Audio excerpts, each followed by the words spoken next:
આગ્રામાં મોદીએ રેલી સંબોધતા અખિલેશ સરકાર અને કેન્દ્રની યુપીએ સરકાર પર આકરા પ્રહાર કરતા જણાવ્યું કે जैसे नगर को जिसके निकट यमुना जी हो, लेकिन अगर उसको पीने का शुद्ध पानी नहीं मिलता है तो उसका कारण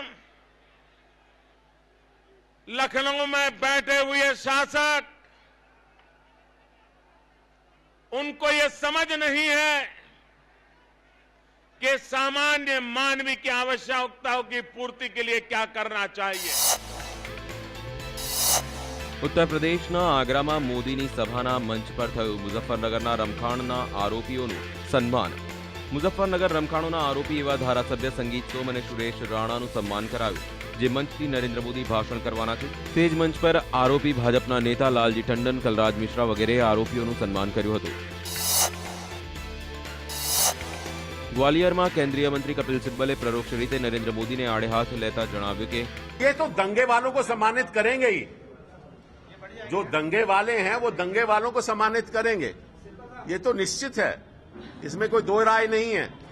ये स्नूपिंग के सिकंदर है और दंगे वालों को ये सम्मानित करेंगे, ये इनका काम है, ये इनकी राजनीति है, ये आंकड़ों पे कभी नहीं जाएंगे। એક મહિલા સાથે યૌન ઉત્પીડનના આરોપોનો સ્વીકાર કરી રહેલા તહેલકા પત્રિકાના સંપાદક તરુણ તેજપાલે 6 મહિના માટે પોતાના પદ પરથી રાજીનામું આપી દીધું છે। તો આ અંગે ભાજપ અને કોંગ્રેસના નેતાઓએ પ્રતિક્રિયા આપતા જણાવ્યું કે सरकार से उन्होंने 6 महीने की मोहलत ली है, तो इस बीच में वो तमाम चीज़ों का स्पष्टीकरण हो जाना चाहिए कि जो आरोप उन पर लगे हैं वो सही है या गलत है। अगर आरोप सही हो तो बहुत ही गंभीर मसला है कि एक वरिष्ठ पत्रकार होकर अगर कुछ इस तरह की बात उनके द्वारा हुई है तो ये चिंता का विषय है। जो तरुण तेजपाल द्वारा एक अपने मीडिया हाउस के पत्रकार के साथ जो यौनिक हिंसा की, वो बहुत निंदनीय है।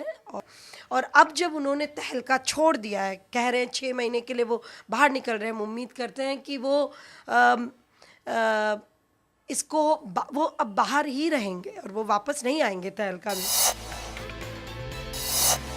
અરવિંદ કેજરીવાલ પર થઈ રહેલા ભ્રષ્ટાચારના આરોપ અંગે ભાજપના નેતા બલબીર પૂંજે કહ્યું કે केजरीवाल है, अरविंद केजरीवाल, वो बेसिकली कांग्रेस की बी टीम है और चुनाव से पहले ही अगर भ्रष्टाचार को लड़ने की बात करते हैं तो अन्ना ने ही उनके ऊपर भ्रष्टाचार का आरोप लगा दिया, तो ये बाकी भ्रष्टाचार से क्या लड़ेंगे?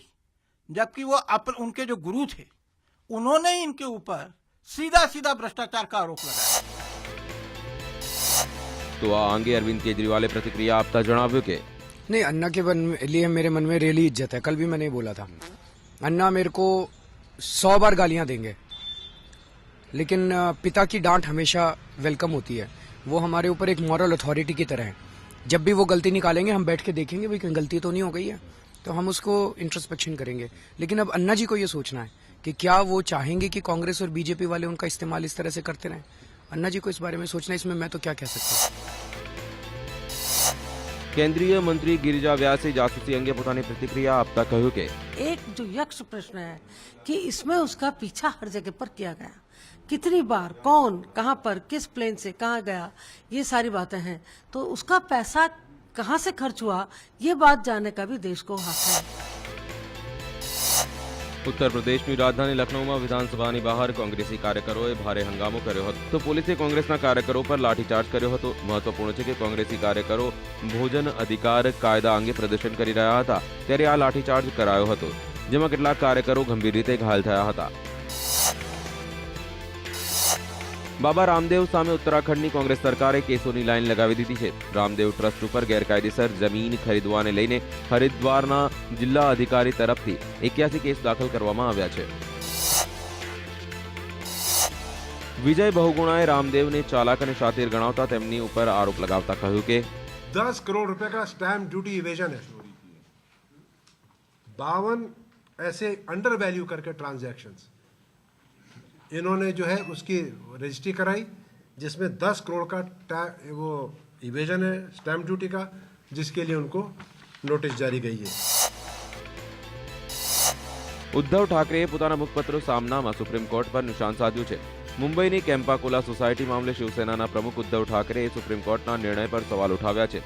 ઉદ્ધવ ઠાકરેએ પોતાના મુખપત્ર સામનામાં લખ્યું છે કે કેમ્પાકોલા મામલો ન્યાયની કબર છે. ઉદ્ધવ ઠાકરેએ જણાવ્યું છે કે આ નિર્ણય ઉતાવળમાં લેવામાં આવ્યો છે અને સાથે જ સવાલો કર્યા છે કે 140 પરિવારોને ન્યાય ક્યારે મળશે. તેમણે વધુમાં જણાવ્યું છે કે કોર્ટનો નિર્ણય સખત હોવો જોઈએ, સંવેદનહીન નહીં. કેમ્પાકોલા પર કેમ ચૂપ છે માનવ અધિકાર પંચ?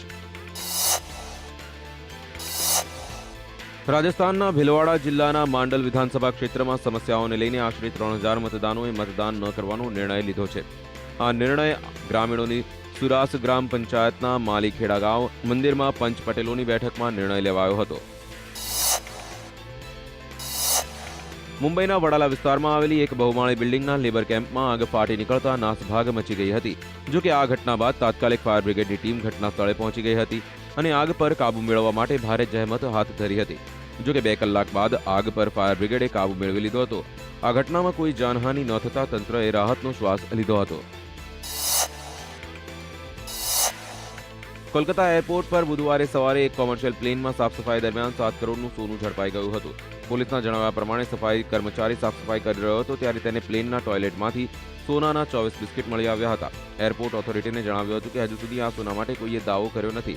તેને કારણે દાણચોરી થઈ રહી માનીને આગળ તપાસ હાથ ધરવામાં આવી છે. દિલ્હીના સંગમ વિહાર વિસ્તારમાં એક ચોરને ચોરી કરવાનું ભારે પડી ગયું. જ્યારે તે પોલીસને જોઈ છુપાવવા માટે 2 ફૂટના ઊંડા ખાડામાં ઉતર્યો, પરંતુ તે ત્યાં જ ફસાઈ ગયો. પોલીસે તેને શોધીને 2 કલાક બાદ બહાર કાઢ્યો. બનાવની વિગતો જોઈએ તો સંગમ વિહાર વિસ્તારમાં ચોકીદારે વિક્કી મેડિકોસનું શટર ખોલ્લું જોયું અને દુકાનમાં કેટલોક સામાન વેરવિખેર પડ્યો હતો. ચોકીદારે હિંમત કરીને દુકાનનું શટર બંધ કરી દીધું અને પોલીસ અને દુકાનના માલિકને જાણ કરી. પોલીસે તપાસ કરતા એક ખાડામાંથી તે ચોર મળી આવ્યો, જેને પોલીસે ભારે મહેનત બાદ બહાર કાઢ્યો હતો. હિમાચલ પ્રદેશના ધર્મશાળાના માના હિલ્સ પર ક્રેશ લેન્ડિંગ દરમિયાન એક બ્રિટિશ પેરાગ્લાઇડર પાયલોટ રિચર્ડ સેમ્સનનું મોત થયું હતું. પાયલોટે બિલિંગમાં ઉડાન ભરી હતી. તે બાદ કેટલીક ટેકનિકલ ખામીને કારણે માનસાના પહાડ પર ઉતરવાનો પ્રયાસ કર્યો હતો અને બાગસુનાગ વિસ્તારમાં લેન્ડિંગ સમયે ક્રેશ થયું હતું. સશસ્ત્ર સીમા બળ SSBની સ્વર્ણિમ જયંતિ સમારોહના દિવસે સિલિગુડી ફ્રન્ટિયર દ્વારા 412 કિલોમીટર સાયકલ રેલીનું આયોજન કરવામાં આવ્યું હતું, જેમાં પશ્ચિમ બંગાળના આશરે 75 જેટલા સ્પર્ધકોએ ભાગ લીધો હતો. 412 કિલોમીટરની આ રેલી ભારત, નેપાળ અને ભારત ભૂતાનની સીમા પર આવેલા વિવિધ ગામમાંથી પસાર થઈ હતી.